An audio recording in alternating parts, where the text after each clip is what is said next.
talaga, hindi ka talaga magpensa ng akong sihi, ha? Look at this, guys. Endangered. Ganyan pala yung mga seashell pag naglalakad. Ganda. Para siyang reyna. Tapos, parang gown niya yung nasa hinihila niya. Tingnan nyo, guys. Meron siyang mata dun. Tingnan nyo yung mata niya. Ayan yung mahaba sa kanyang unahan yan. Mata niya yan.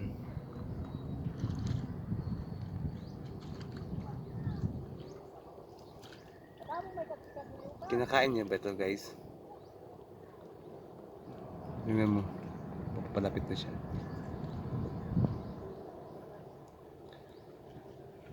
Venomous din yata ito, guys. Hindi ko lang sure. Pero nasa endangered na to siya. Yan ang kanyang mata. Parang naghahanap siya ng makakain. Yan. Maghihinga siya. Pinataas niya yung kanyang. Tingnan nyo, guys, ang ganda, no. Like and subscribe. Thank you very much, mga ka-people.